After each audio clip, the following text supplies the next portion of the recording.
Namaskar and welcome. I am Sumit Mahajan from the Department of Journalism and Mass Communication. Today, I am here to deliver a lecture on media laws and ethics.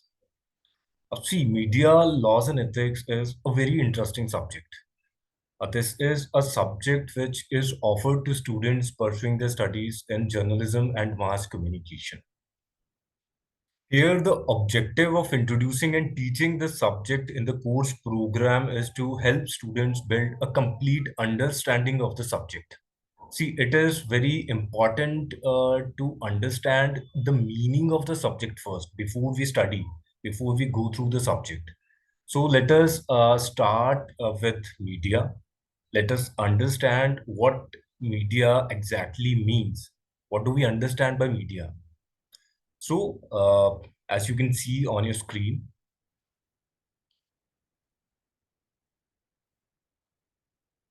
what do we understand by media? Before we talk about media, let us talk about the origin of this word. So the media word it is the plural of word medium, and it is taken directly from the Latin. So media is the plural form of medium. And if we go to the dictionary meaning of medium, it means to express or communicate something. Now, let us understand what media exactly means to us. By media, we mean the institutions of mass communication. And today, there are three major institutions of mass communication, namely print media, electronic media, and new media, which is the internet world. These are the institutions which enable the practitioners reach masses. You can see these slides. These are some of the examples of media. Now let us understand the objective of media. The question is, what do media do? So it is important for us to understand what do media exactly do. So the media serve certain objectives. Media serve certain objectives. And what are those objectives? Those objectives are media inform us, media educate us, and media entertain us. Now you will be thinking that how media inform us, how media educate us, and how media entertain us. So media inform us through news and current affairs. Media educate us through books, through historic drama, through educational content on TV, radio, newspapers. And how do media entertain us? So there is commercial cinema, comic strips in newspapers and magazines, then stand-up comedy shows and television cartoon drama. So these are some of the forms, these are some of the, sorry. So these are some of the means through which media inform us, educate us, and entertain us. Okay, now let us understand what is mediated communication. See, communication through media is termed as mediated communication. Now you will ask, why is that so? So the answer to this question is the communication which is done through media is always in a mediated form. That means we always need an object or device to communicate with the target audience or the general public. So there are three elements in mediated communication. One is presenter, second is content, and the most important that makes communication mass communication is object or device. Only through an object or device, media,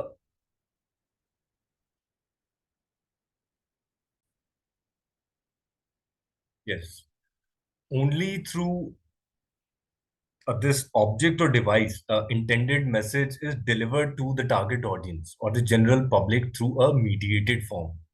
So it is very much important for us to understand this. That, for example, if now I am talking to you, so I am not directly talking to you. This is a mediated form. I am using a laptop. I'm using internet, and I am using an app through which I'm able to communicate with you. I hope this is clear to you now.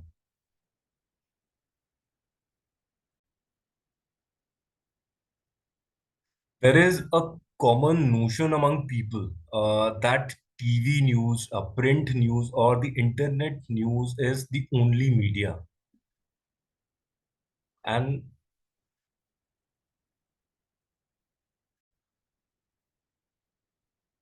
the reality is that media do not mean news and journalism only.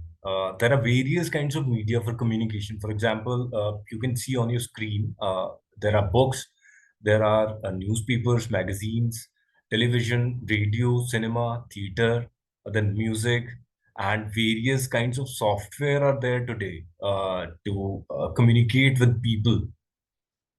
And last one is the internet, the new media, right? And all these convey messages to masses in one or another form. So never ever get confused with the term media, and do not use it as synonym of print news, TV news, or the internet news.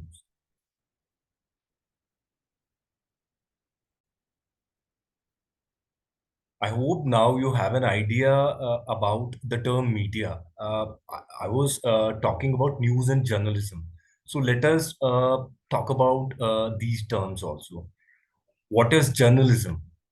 For a student of journalism and mass communication, it is very important to understand these terms.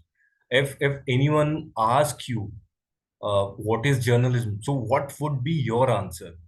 So let me tell you and let me clear this term to you.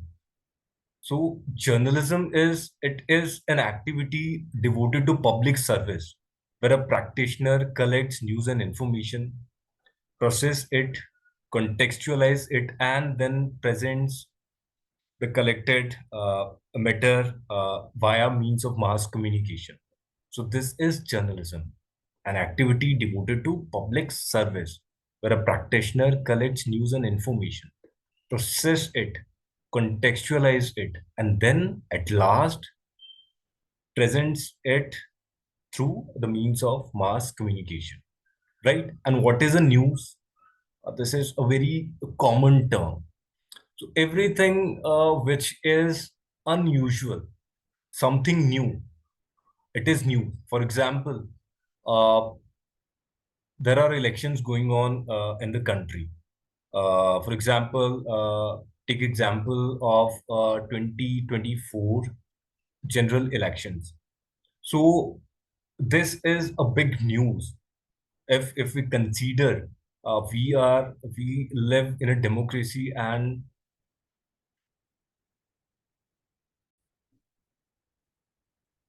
so the elections contain news elements which will be reported by the print or the TV news media,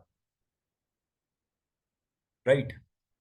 And let us take one more example.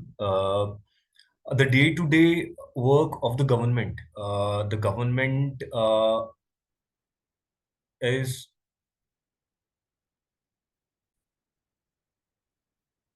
the day-to-day work of the government also contains news elements which are a must to be.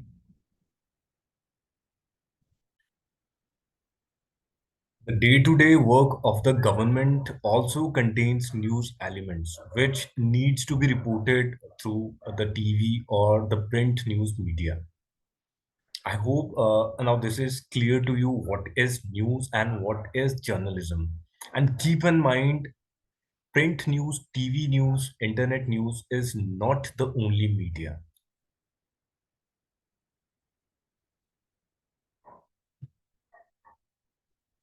Okay, now let us understand another term, which is law. So, what is law? If you go to the dictionary meaning of law, it says a law is the official rule of the state that determines what people may or may not do. And see, uh, this world, there are more than 200 countries in this world, and every single country is governed under certain laws. Similarly, India is also governed under certain laws. Constitution in India, Constitution is the supreme document and the supreme law, and which is the basis of, which is the foundation of all the other laws. Now, the next question is, you can see on your screens, this is a copy of the preamble of the Constitution of India, right? Okay, let's move on. Now, the next question comes, why do we require laws?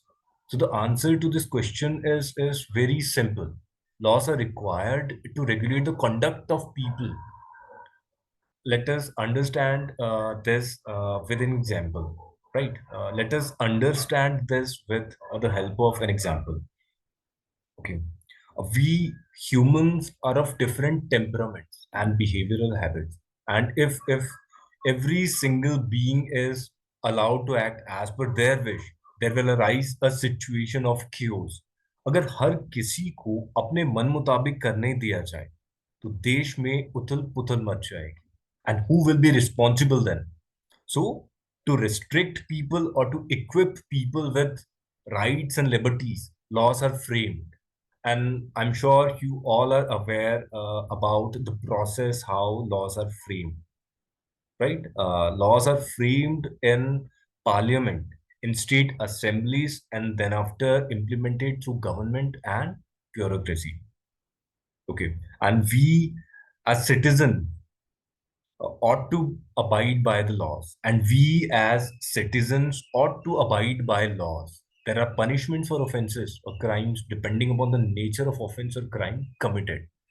So it is important to understand that if we have to live in a particular space, so we have to live by laws and not by our own wishes. ठीक है, अगर हमको समाज में रहना है तो समाज में बनाए गए कानून के मुताबिक हमको चलना है. Okay, let's move on.